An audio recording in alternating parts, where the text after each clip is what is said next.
Amen. Que le nom du Seigneur soit béni. Nous arrivons au moment de la prédication de la parole de Dieu. La louange est importante. Le moment de la Sainte Seine était aussi un moment important. Et la prédication de la parole est aussi un moment important parce que Dieu, dans sa sagesse, a décidé que l'Église allait être un instrument de la prédication de la parole. Et c'est par la prédication de la parole par l'action de l'Esprit que Dieu parle au cœur et sauve. Amen. Donc nous voulons le faire bien et à la gloire du Père. Juste quelques petits moments techniques que je récupère. Donc le passage qui nous intéresse ce matin se trouve dans Matthieu, Sermon sur la montagne.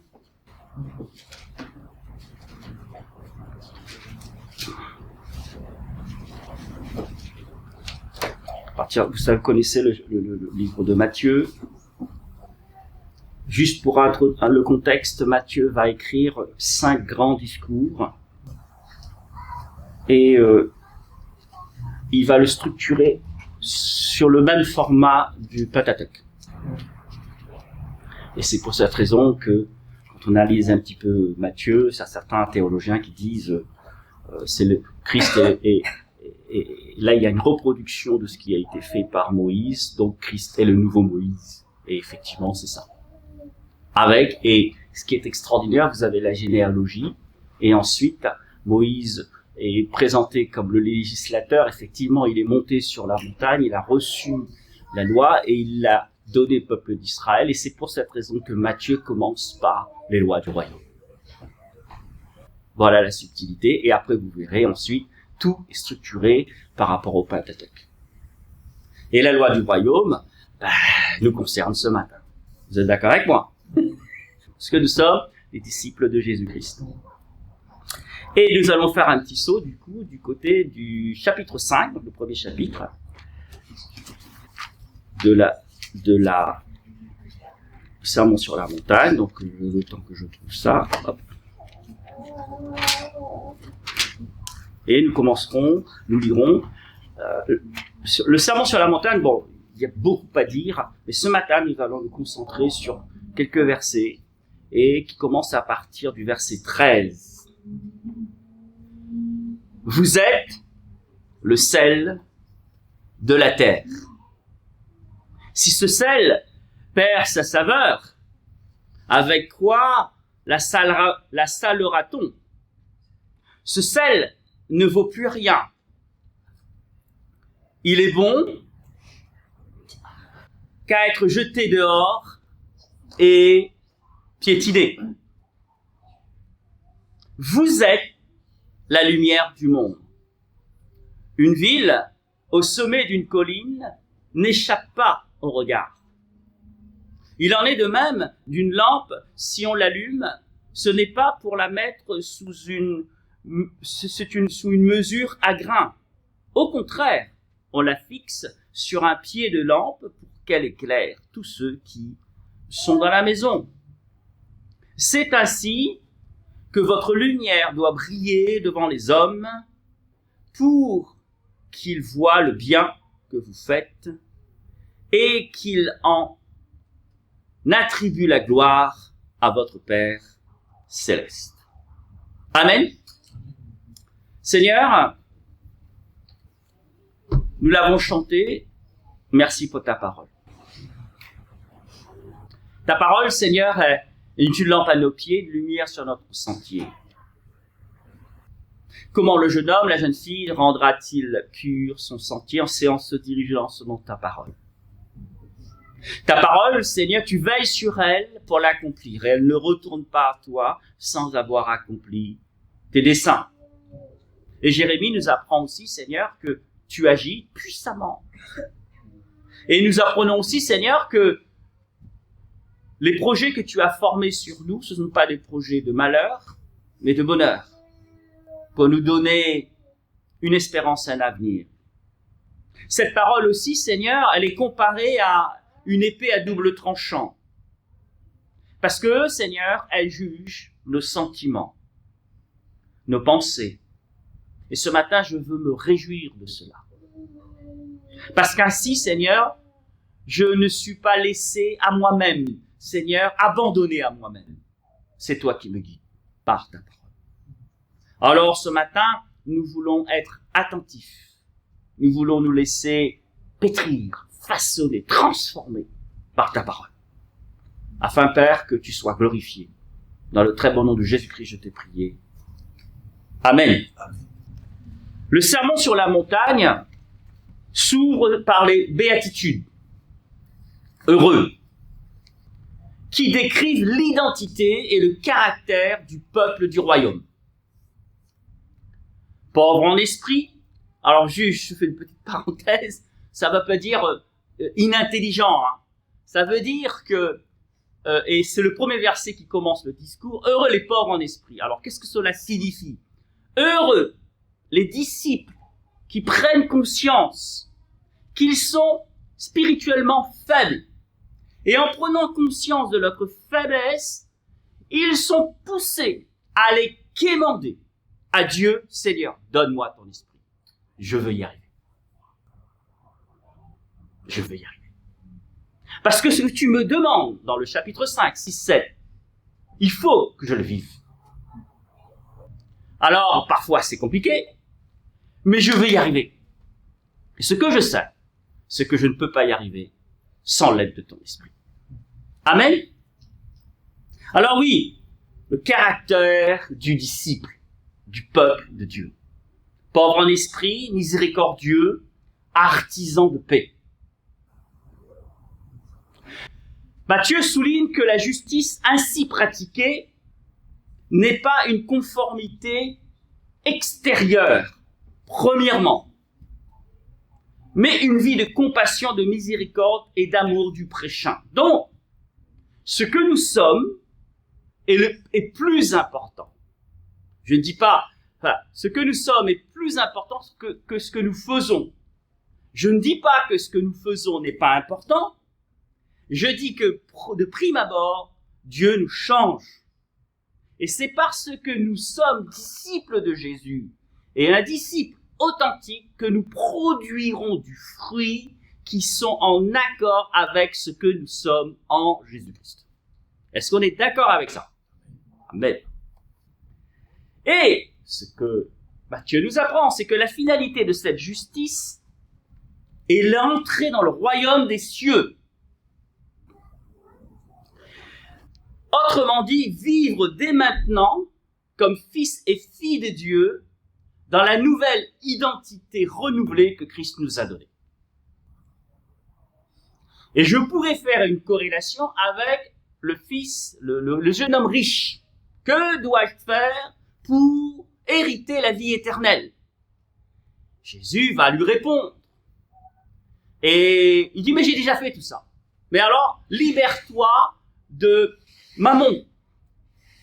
Mais il avait tellement de richesses que son amour pour ses richesses est passé avant l'amour pour Dieu. Et il est même dit dans un des évangiles que Jésus l'aima. Mais qu'est-ce qu'il a décidé de faire? Tout triste, il est parti. Il a quitté. Donc, frères et sœurs, ce n'est pas du 10%, ce n'est pas du 50%, ce n'est pas de la 60%, c'est même pas du 99,99%, c'est du 100%. Et il nous faut rester, demeurer dans le royaume. Alors c'est dans ce contexte que Jésus déclare, vous êtes le sel de la terre et vous êtes la lumière du monde. Amen. C'est pas beau ça? Si? Vous n'êtes pas content ce matin que le Seigneur Jésus vous dise, vous êtes lumineux? Amen. Ces images placées en tête du discours ne sont pas des simples métaphores, frères et sœurs, mais l'entête même, l'entête du sermon. Elle indique que la justice du royaume doit être visible, lumière, et aussi efficace, le sel. En Christ, nous le savons tous, les disciples reçoivent une identité. Et cette identité leur impose aussi des responsabilités. Et en respectant cette identité, en vivant cette identité et notre responsabilité, l'objectif, c'est de nous préserver, de nous garder sur le chemin qui mène à l'éternité, et aussi, frères et sœurs, de vivre cette identité et de respecter les responsabilités qui s'y rattachent. Nous ne perdrons pas notre saveur. Alors le titre de ma prédication, ça peut être « Ne perds pas ta bénédiction » ou « En Christ, vous êtes le sel de la terre et la lumière du monde ». En effet, frères et sœurs, pourquoi le sel? Parce que le sel préserve et donne de la saveur. Et hier soir encore, j'ai remis un petit peu de sel pour que le bon repas qu'avait fait Isabelle soit encore meilleur. La lumière, frères et sœurs, elle éclaire. Elle révèle aussi la saleté, la poussière, n'est-ce pas? Et elle nous guide. D'accord? Frères et sœurs aussi, ça, vous allez tout de suite faire, vous avez sûrement fait la corrélation. C'est que ces images, ces métaphores renvoient à la personne même de Jésus-Christ. Amen. Il est la lumière du monde. Par son sang, il purifie, il sanctifie. Ce double mouvement, identité reçue et responsabilité active, nous met en garde contre la perte d'efficacité quand le disciple se laisse contaminer par le monde. Alors, la première pensée, vous êtes, voilà, vous êtes. C'est une affirmation. Ce que nous sommes déterminera ou détermine ce que nous faisons ou ferons. Jésus emploie ici le présent. Vous êtes. Amen. Que le nom du Seigneur soit béni. Tous ceux et celles qui ont accepté Jésus-Christ comme son sauveur, toutes ces personnes sont devenues de nouvelles créations en Jésus-Christ. Et le mot création, en grec, c'est poéma. Et j'aime à dire que nous sommes devenus le poème de Dieu. Et Dieu agit au travers de nous. Amen. Donc, comme je l'ai dit, vous êtes confère donc des obligations morales. Vous êtes le sel de la terre, vous êtes la lumière du monde. Ce présent indique que ces réalités sont déjà données en Christ. Dès la conversion, par la grâce de Dieu, mais que ce n'est pas une performance à atteindre par des œuvres. Sauvé par la grâce et non par les œuvres pour accomplir de bonnes œuvres. Éphésiens 2, je les répète, car c'est par la grâce que vous êtes sauvés, par le moyen de la foi. Cela ne vient pas de vous, c'est le don de Dieu. Ce n'est point par les œuvres afin que personne ne se glorifie, car nous sommes son ouvrage, ayant été créés en Jésus-Christ pour de bonnes œuvres, que Dieu a préparées d'avance afin que nous les pratiquions. En effet, par son œuvre rédemptrice, Christ nous introduit dans cette nouvelle identité de disciple. Dans l'Antiquité, frères et sœurs, dans l'Antiquité, le sel avait avant tout une fonction de conservation et de purification. Prévenir de la pourriture. Pardonnez-moi, c'était ça. Hein. Et en plus d'assaisonnement. Ainsi, l'image insiste sur le rôle préventif et purifiant des croyants face à la décadence morale du monde. Deux nuances importantes. Le sel agit en contact. Nous sommes dans ce monde, mais nous ne sommes pas de ce monde, n'est-ce pas? Ok. Il pénètre la viande ou je ne sais pas quoi, tandis que la lumière agit à distance. Elle éclaire une surface. Le sel symbolise donc l'action interne discrète mais déterminante. Influence morale, témoignage de sainteté parmi les gens. Bref, nous rendons témoignage et nous vivons en tant que disciples. La lumière symbolise l'évidence publique du témoignage chrétien. On voit. Et par notre témoignage, moi je me rappelle, quelqu'un dit, quel est ton secret? Je veux connaître ton secret. Mais pourquoi ne raisonnais pas comme les autres? Je t'ai observé et j'ai vu que tu faisais pas la même chose. Il y a une différence. Amen. Et nous dégageons le doux parfum de la connaissance de Jésus-Christ. C'est une vie transformée par Christ et visible par tous. Amen. Lumière du monde. Être lumière suggère visibilité, éclairage, dévoilement. Toute lumière authentique se voit et ne peut pas être cachée. Jésus ajoute, une ville située sur une montagne ne peut être cachée. On n'allume pas une lampe pour la mettre sous le boisseau, mais on la met sur le support et elle éclaire tous ceux qui sont dans la maison. L'identité de lumière implique que notre vie de disciple a des effets visibles et doit avoir des effets visibles. Et on ne doit pas dissimuler, on ne vit pas sa vie chrétienne dans son salon le dimanche matin avec une télécommande universelle. Non. Et je me permets de pousser le bouchon un petit peu plus loin. Et là, c'est pas moi qui le dis, c'est Kevin Van Hooser qui dit un chrétien zélé n'est pas un chrétien. La communion fraternelle est fondamentale, c'est l'Église. Et on revient à ce qu'on a dit lors de la Sainte Seine. Nous faisons partie du corps de Christ. Amen. Donc la communion fraternelle est importante.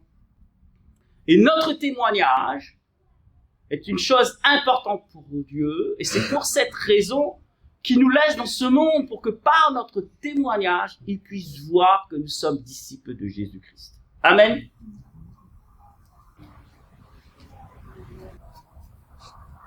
L'image de la lumière est semblable à celle du sel, en ce sens que les deux décrivent l'influence que le chrétien doit avoir dans le monde. Le monde ici est synonyme de terre. Cependant, il relève une autre facette de l'influence du croyant. La fonction de la lumière est de rendre visible la réalité ou la vérité, donnant ainsi une direction et une orientation par ce que nous donnons à voir. Alors ça peut déranger. Ça peut déranger. Mais nous voulons rester fidèles et authentiques. Ces métaphores ont pour but aussi de nous montrer notre dépendance à la personne de Christ. Parce que, nous l'avons compris, nous sommes lumineux parce que Christ est en nous, par son esprit. N'est-ce pas? C'est pas je suis lumineux par mes propres...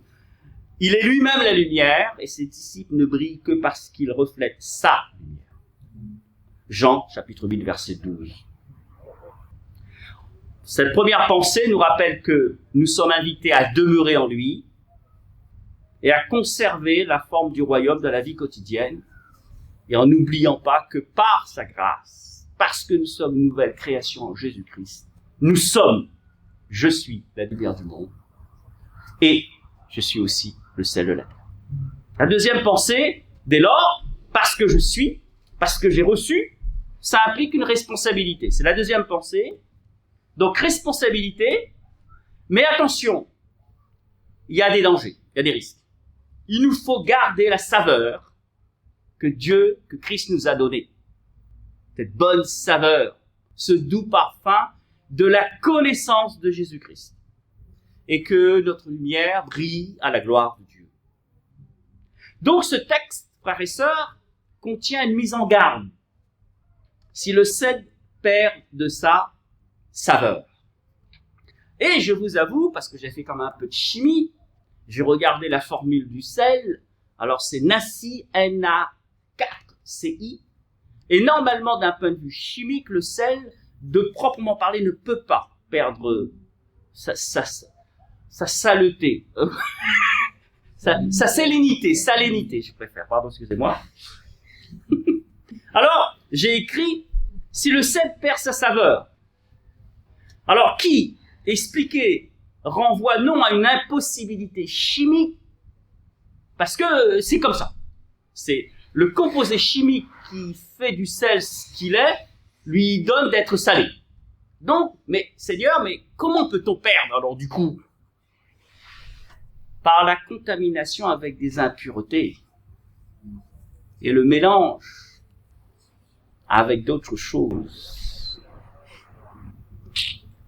la concentration a été cassée. On l'a diluée. Et en chimie, pour enlever le côté nocif, c'est pour cette raison qu'on dilue. Donc voilà, ce que Jésus nous dit, attention, ne vous laissez pas diluer par les choses du monde. Le sel perd donc de son efficacité et de sa saveur lorsqu'il est mélangé avec d'autres choses. Le sable, et c'était le courant en Palestine. Alors, pour un disciple, perdre sa saveur signifie perdre son caractère distinctif. On ne peut plus faire la différence. Alors que ce caractère distinctif, c'est un agent de préservation et aussi d'attraction. Frères et sœurs, les dangers ne manquent pas. L'assimilation au monde, c'est l'air du temps. On a envie de faire comme les autres. Ah, c'est intéressant. Ou, t'inquiète pas, je vais y arriver, je teste seulement. Ouais, on peut. L'hypocrisie, c'est-à-dire que Jésus va fustiger l'hypocrisie. Je pense que c'est chapitre 23 de Matthieu, où là, il n'a pas été gentil avec les pharisiens. Il a été direct. Hein. L'apparence sans transformation intérieure. Et il y a aussi, j'ai rajouté quelques-uns, le syncrétisme spirituel, le mélange. On va mélanger. On va prendre plusieurs trucs. Ou le paganisme. Et j'en ai souffert lorsque j'étais à l'île de la Réunion. Et ça amène à rien. C'est la catastrophe. Aucune efficacité. Dès lors, quand il y a tous ces mélanges, les disciples de Christ deviennent indistinguables des non-chrétiens. Ils perdent toute efficacité morale et sociale. Et c'est pour cette raison que dès lors, le monde finit par les mépriser. Parce que c'est tiède, la Odyssée. La conséquence n'est pas un simple jugement théorique, mais une perte de vocation, jetée dehors et foulée aux pieds. Vous êtes la lumière du monde. Là aussi, c'est pareil. Jésus nous appelle à ne pas cacher cette lumière. Jésus condamne la foi dissimulée. J'entends quoi là ? Mettre une lampe sous le boisseau, c'est garder sa foi pour soi, par peur, par confort, ou par désir d'éviter le coût ou le prix à payer d'un témoignage authentique pour Jésus-Christ.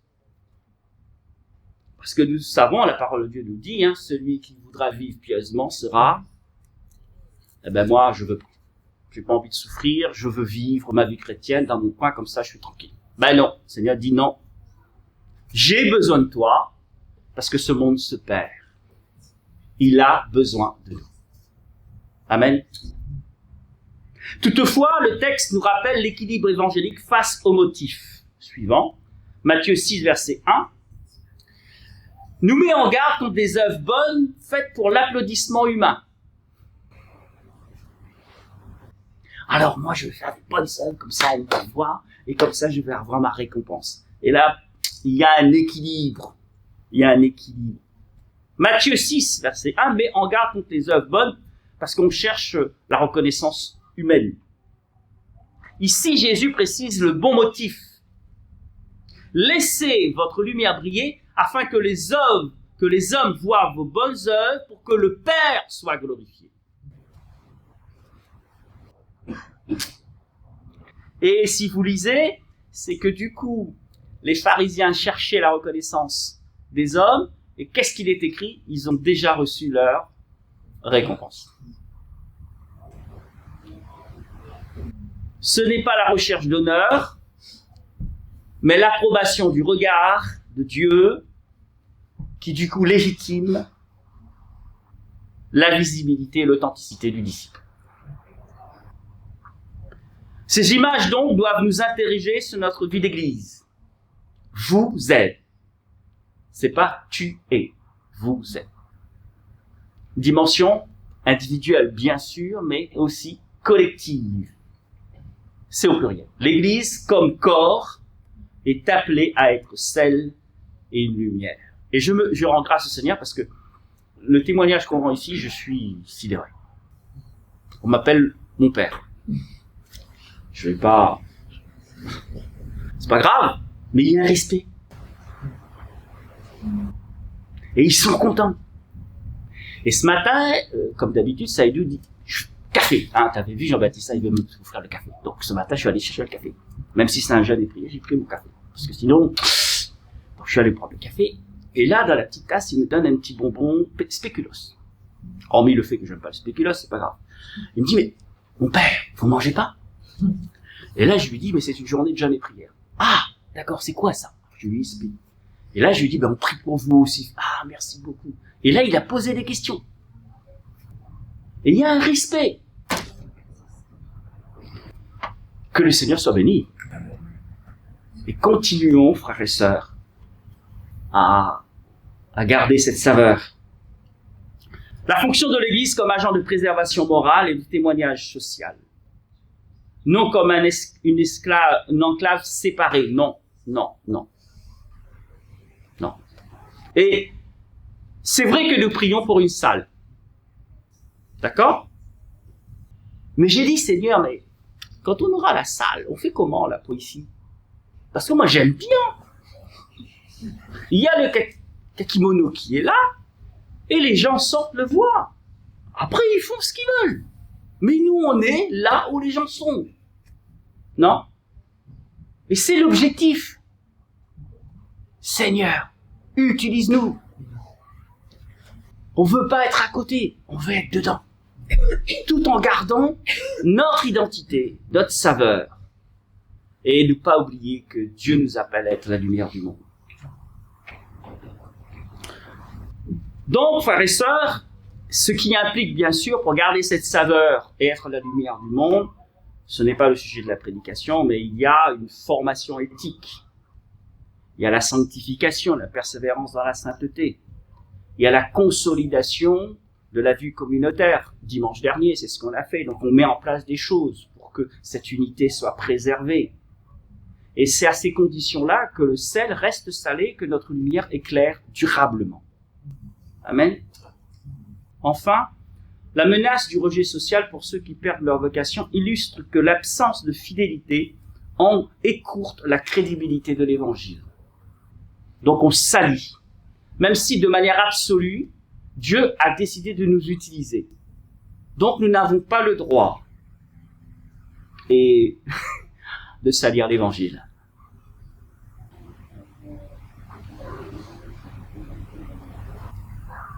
Tout, et là j'ai rajouté, un appel urgent lorsque nous reconnaissons que nous avons mal fait, à la repentance et à la fidélité pratique.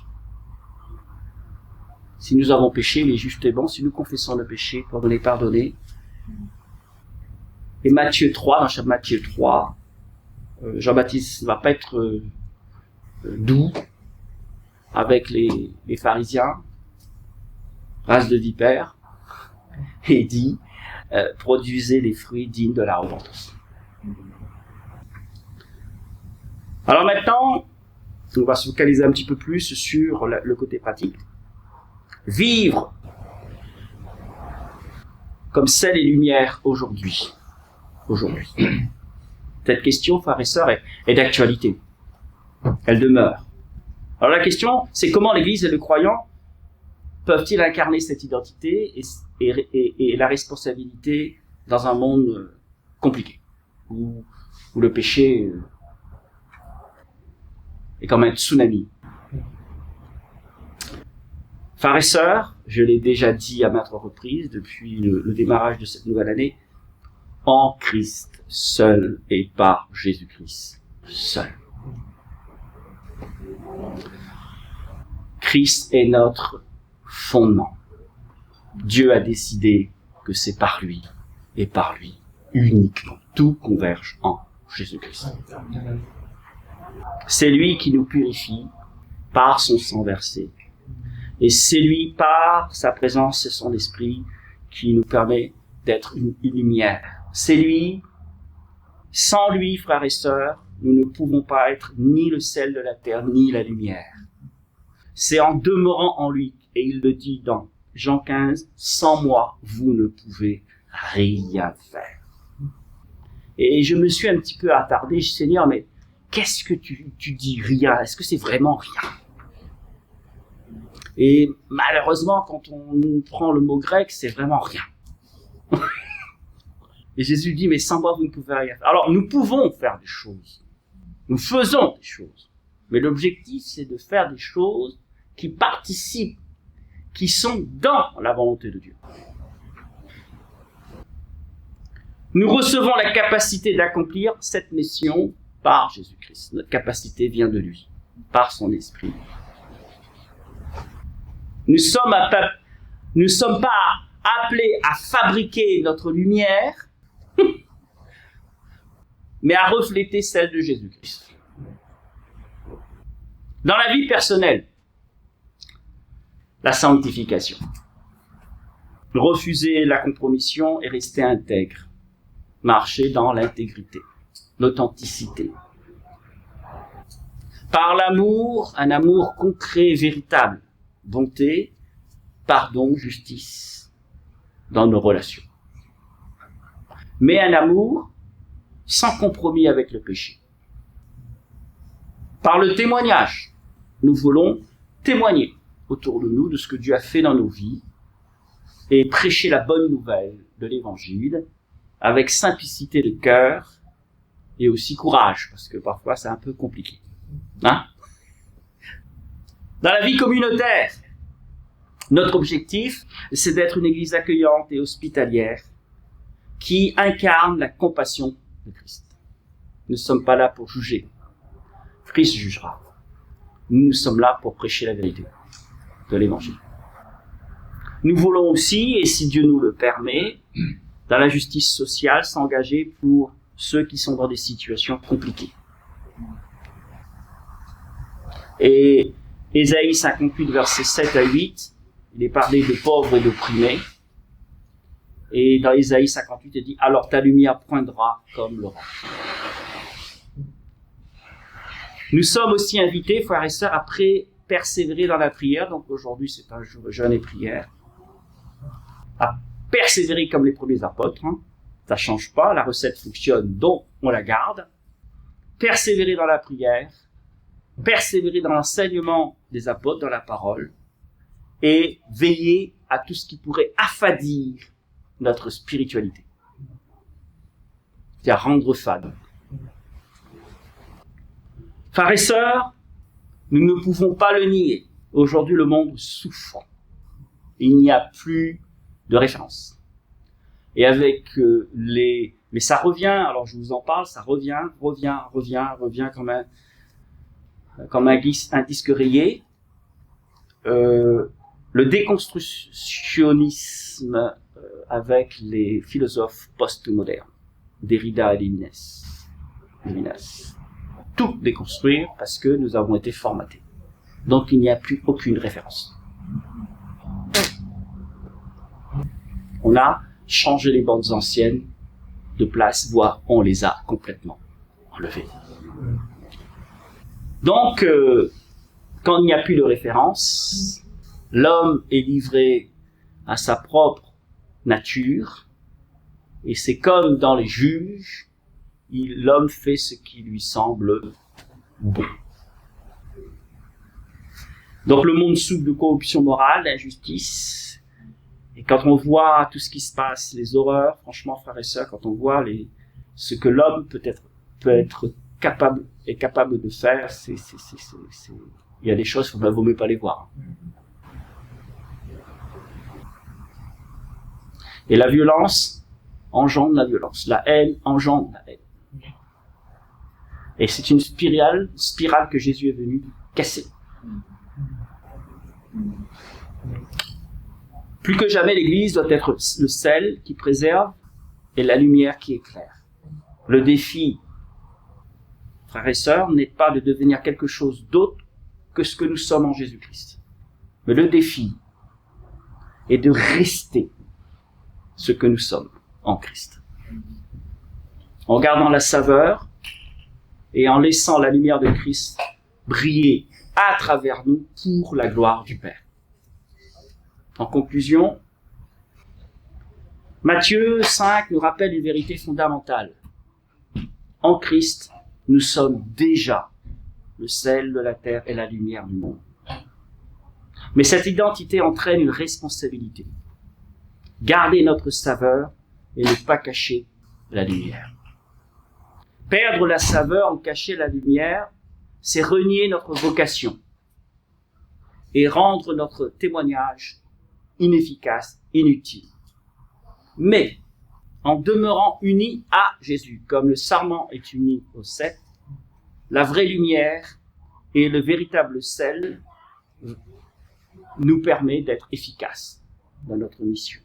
Nous serons alors préservés, purifiés, et nous pourrons alors éclairer et attirer d'autres à Jésus-Christ. Frères et sœurs, l'appel est double.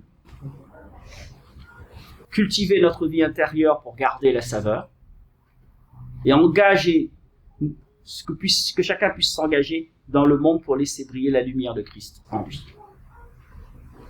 Ainsi, notre vie personnelle et notre vie d'église deviendront un témoignage qui ne glorifie pas les hommes, mais le Père céleste. Que Dieu nous accorde la grâce de vivre ce que nous sommes déjà en Jésus-Christ. Le sel qui conserve sa saveur, la lumière qui éclaire, pour un monde qui en a désespérément besoin. Amen. Amen. Inclinons nos cœurs. Seigneur, merci. Ce que tu donnes est tout don parfait vient d'en haut. C'est toi qui nous confères nos qualités. Et je te loue pour cela. Père, voilà, j'ai prêché ta parole. Je l'ai préparée. Et en le prêchant, Seigneur, en prêchant cette prédication, même moi, personnellement, j'ai été bouleversé. Parce que depuis le début, Seigneur, il y a une responsabilité personnelle. Et en prêchant cela, Seigneur, je me dis, Seigneur, garde-moi fidèle et aide-moi à bien remplir ma mission. Nous voulons, Seigneur, bien remplir notre mission, déjà d'une manière individuelle et d'une manière collective. Ce monde se meurt. Ce monde gît sous la puissance du mal. Et il y a une spirale qui ne peut être arrêtée que par la croix. À la croix, Seigneur, tu as vaincu les dominations et les trônes et tu les as livrés en spectacle. Tu as triomphé d'elles par la croix. Nous ne sommes plus du monde, nous sommes avec toi et nous sommes l'Église de Christ. Alors, Père, s'il te plaît, dans le nom puissant de Jésus, aide-nous à comprendre. Tout d'abord, est-ce que nous avons compris? C'est une des questions que tu poseras à tes disciples. Avez-vous compris? Seigneur, tout d'abord, la première étape, c'est de bien comprendre ta parole. Et ensuite, est-ce que nous adhérons? Et si nous adhérons, Seigneur, nous allons le confesser. Et ensuite le vivre. Afin que ton nom soit élevé et glorifié. Et je te prie, Père, que personne ne soit inconsidéré. Que personne, Seigneur, se sente étrangère à ces vérités. Au contraire, que chacun puisse mobiliser, Seigneur, toutes les forces que tu lui as données pour les focaliser sur une marche fidèle, une intégrité à la gloire de ton nom, une saveur, Seigneur, qui te réjouit, et ainsi que sa lumière puisse briller afin d'être un témoin efficace dans un monde qui se perd. Seigneur, ce monde a besoin d'entendre le bon message de l'Évangile. Merci, Seigneur, pour tout ce que tu as déjà fait. Jusqu'à présent, tu nous as secourus. Continue, Seigneur. Et par ton esprit, garde-nous fidèles dans tes voies. Parce que nous voulons, ensemble, bien remplir la mission que tu nous as confiée. C'est dans le très beau nom de Jésus-Christ, ton Fils, que je t'ai prié. Amen. Amen.